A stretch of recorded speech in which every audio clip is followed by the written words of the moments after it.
যুক্তরাষ্ট্র আরোপিত বাণিজ্য শুল্ক নিয়ে আতঙ্কিত হওয়ার কিছু নেই বলে আশ্বস্ত করেছে সরকার। এ নিয়ে প্রধান উপদেষ্টার বিশেষ বৈঠক শেষে বাণিজ্য উপদেষ্টা এবং প্রধান উপদেষ্টার হাই রিপ্রেজেন্টেটিভ জানিয়েছেন, আমদানি বাড়ানোর মাধ্যমে এই সমস্যা দূর করা যেতে পারে। তারা জানান, প্রয়োজনে এ নিয়ে মার্কিন প্রশাসনের সাথে নিজেই কথা বলবেন প্রধান উপদেষ্টা। চকর মালিথার রিপোর্ট। বাংলাদেশের উপর মার্কিন শুল্ক আরোপের কারণে পরবর্তী করণীয় নিয়ে আলোচনার জন্য রাতে বিশেষ বৈঠকে বসেন প্রধান উপদেষ্টা প্রফেসর মোহাম্মদ ইউনুস।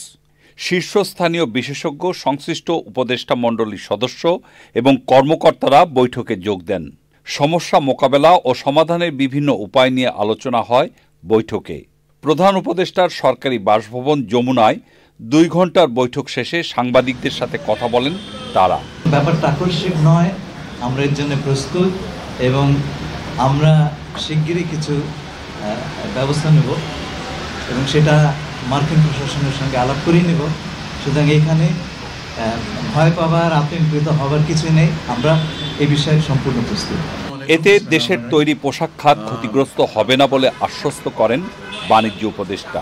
আমাদের সাথে যারা প্রতিযোগী দেশ হিসেবে ভিয়েতনাম, চায়না, কম্বোডিয়া, যারা মূলত আমরা যেসব পণ্য উৎপাদন করি এবং আমাদের থেকে ট্যারিফ কম আছে ইন্ডিয়া এবং পাকিস্তানের, থাকলেও আমাদের পণ্যের বৈচিত্র্য ইন্ডিয়া এবং পাকিস্তানের থেকে রপ্তানি মানে অ্যাপারেল সেক্টরে অনেক বেশি ডাইভার্সিফাই এবং আমাদের যে শিল্পের যে অবয়ব বা স্পেকট্রাম, এটা ইন্ডিয়া পাকিস্তানের থেকে অনেক বেশি ম্যাচিওর। সো আমরা মনে করি যে এটা বরং আরো সম্ভাবনার দুয়ার খুলে দিতে পারে। পরিস্থিতি মোকাবেলায় বাণিজ্য ঘাটতি কমানোর কথাও বলেন তিনি। আমাদের করণীয়গুলো আমরা বোঝার চেষ্টা করছি।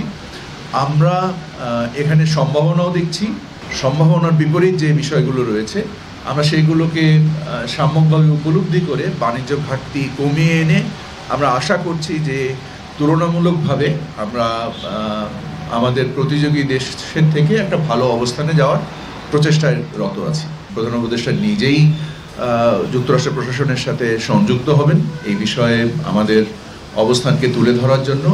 সংবাদ সম্মেলনে জানানো হয়, শুল্ক আরোপ নিয়ে বাংলাদেশই প্রথম মার্কিন যুক্তরাষ্ট্রের সাথে যোগাযোগ শুরু করেছে। সকলকে ধন্যবাদ। আসসালামু আলাইকুম। Chakor Malitha, channel I, Dhaka. Bundle থাকলে প্রতি সেনমানিতে টাকা বাঁচবে। বিকাশ সেনমানি বান্ডেল কিনে জিতুন প্রতি লেনদেনে।